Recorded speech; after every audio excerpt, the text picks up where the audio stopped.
Sandhan. All Gujarat Integrated Classroom. સેટેલાઇટના માધ્યમથી જોડતી કડી એટલે સંધાન. Good afternoon, dear friends. Today we are going to discuss the topic diode as a rectifier and transistor. Basically, the component diode is a semiconductor component and it is derived from the basically P and N type materials. So before starting the topic, let me try to see how semiconductor material is classified in intrinsic and extrinsic form. Semiconductor material intrinsic means the pure semiconductor where there is a no doping takes place. In extrinsic semiconductor, a doping is takes place. Here, doping gives us or improves the conductivity in the given semiconducting material. Extrinsic material is classified into two parts, or as per the doping we are dividing into two parts. One is the acceptor doping, another is a donor doping.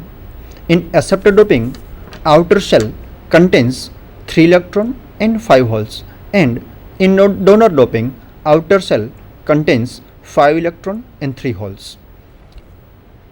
The acceptor doping is known as a trivalent, or it is achieved with the help of trivalent type of impurities, and donor doping is achieved with the help of pentavalent type of impurities.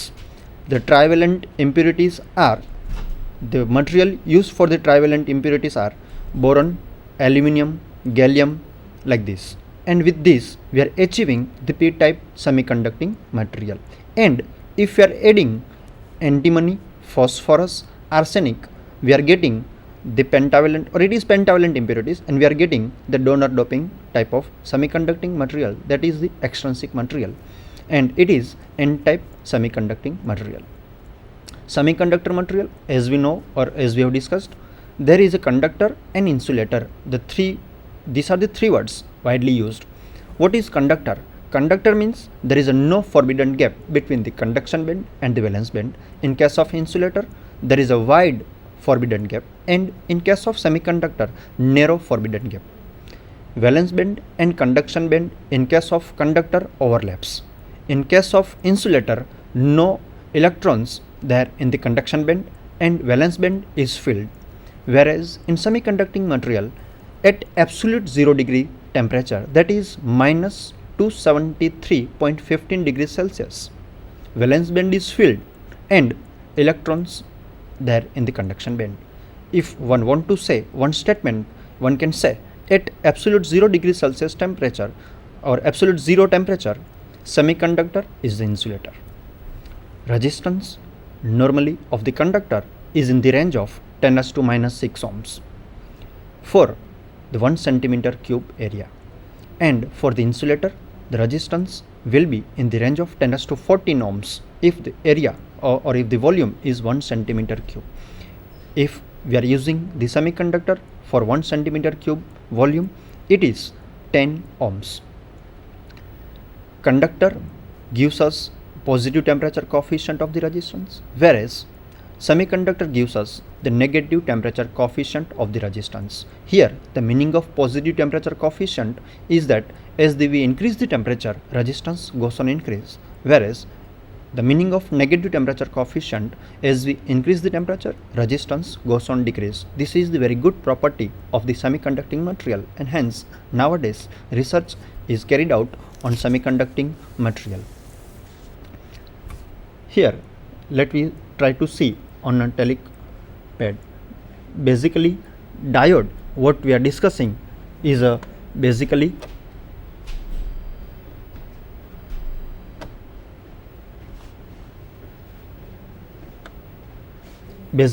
it is a PN junction.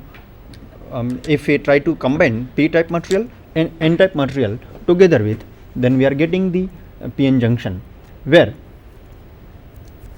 basically very important material for the semiconducting material, that is for the PN junction, are the silicon and germanium. Here the characteristic of silicon germanium material is shown here, where the forward voltage and the forward current graph is shown on the diagram.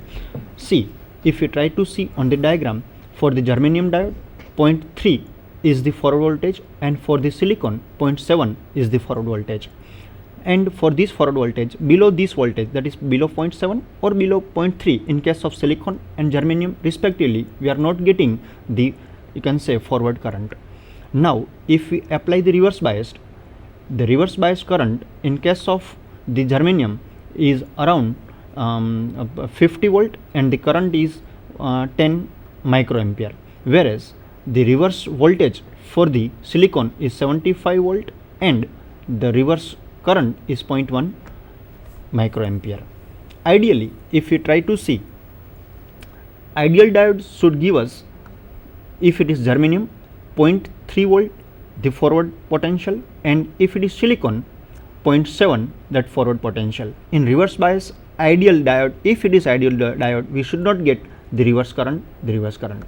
Now if we want to check the given diode, basically it should show us, if you are connecting in forward bias very low resistance, in reverse bias very high resistance. Now there is two possibilities.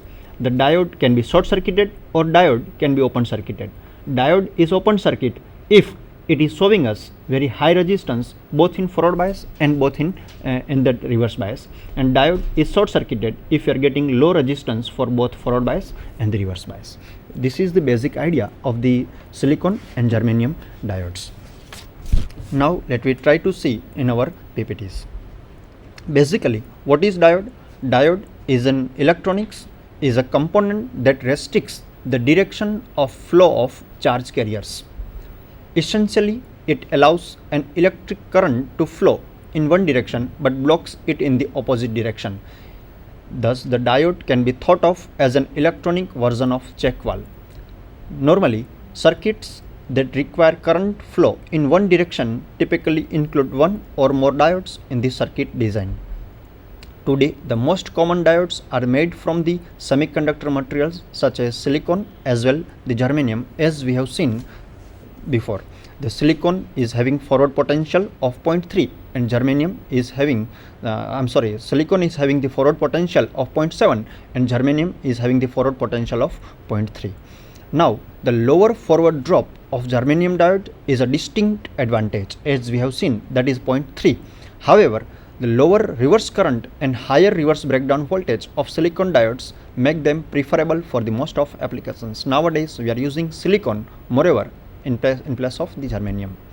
Now if you try to see the diode, we need to consider these basic 5 parameters. One is the forward voltage drop, another is the reverse saturation current, third is the reverse breakdown voltage, number 4 is the dynamic resistance, and the maximum power current, that is IF maximum. The values of these components, what we have seen in our last slide, can be obtained from the diode data sheet. If we try to see any electronic component, before using the electronic component, one need to refer the data sets available from the manufacturer side. If we try to see the silicon diode, VF, that is the forward potential, is 0.7, reverse current IR, that is the reverse current, is 0.1 microampere, and the breakdown voltage is the 75 volt. Most modern diodes are based on semiconductor PN junction theory. In a PN junction diode, conventional current can flow from the P type, that is from the anode, to the N type, that is the cathode, but cannot flow in the opposite direction. This is the one of the best or one of the important characteristic present with the junction diode. Now if you try to see the basic or the more important use of the diode is to fabricate or to design the rectifier circuits. There are so many electronic industries, so many electronic components, so many electronic appliances which are using the DC power supply for the usage. Electrical energy, normally what is supplied to the home appliances or in the industry, is in the form of alternating voltage, that is the AC voltage what we are getting in our home appliances, which is having the frequency with it, whereas in the case of DC it is having the 0 Hz frequency. However, most of the devices in electronic equipments what we are using normally in our laboratories are running with the DC supply. This is usually provided by the dry cells. what we are using in our watch, etc. The sometimes we use battery eliminator, which eliminates the use of dry cells. Most of the equipments nowadays include an inbuilt circuit which converts AC potential into the DC potential, which is known as, or which is termed as, power supply. Basically, it is having the four basic components in power supply. The component number one is the transformer, number two is the rectifier, the filter, and the regulator. The function of the transformer is to, you can say, step up or step down the potential, the line voltage.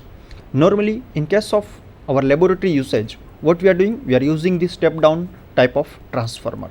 Transformer basically consists of primary winding, the core, and the secondary winding. If the number of primary turns are higher than the secondary turns, the transformer is known as a step down transformer.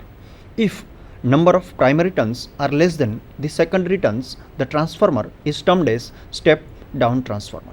Step up transformer. Primary turns are more than the secondary turn, then it is step down. Primary turns are less than the secondary turns, step down transformer. The potential what we are getting at the secondary is the AC potential, is a lower AC potential, is a potential in AC form. This potential is applied to the rectifier. The function of the rectifier is to convert the AC voltage into the DC voltage. But what I like to say, no electronic device, no electronic circuit is a so or 100% that will give you the 100% conversion from one form to another form. Like that, rectifier is the device which converts AC into DC, but we are not getting 100% DC conversion of the AC potential. Means we are getting certain ripple present in the DC, means certain AC component present with the DC. So to remove this AC component after the rectification, we are using the filter, or filter is a circuit which is used to remove the ripple or the unwanted AC components superimposed on the DC quantity. So this filter is the circuit which removes the unwanted ripple. Then comes the regulator. Nowadays we are having so many, you can say, ICs, integrated circuits available in the market, which can be used as a regulated device or regulated circuits, which is used to remove, which is used to give the stabilized potential. Let I tell you the few numbers of the regulated ICs. The number IC number 7805 will give you 5 volt DC. Suppose number is 7810, which gives us 10 volt DC, constant DC. 7812, which gives you 12 volt DC.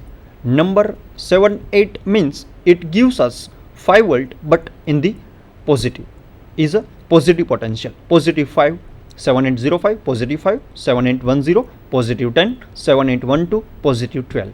Now it is not necessary every time that we are using the 5 volt, 10 volt, 12 volt, 15 volt, 20 volt in positive only. Sometimes we require the 5 volt, 10 volt in minus, that is the negative 5 volt, negative 12 volt. Let I give you the numbers again. 7905, 7910, 7912. Here 05 indicates that we are getting 5 volt, but the series 79 means we are getting the minus 5 volt. In case of 7805 we are getting plus 5 volt. In case of 7905 we are getting minus 5 volt. This is the regulated block of our power supply.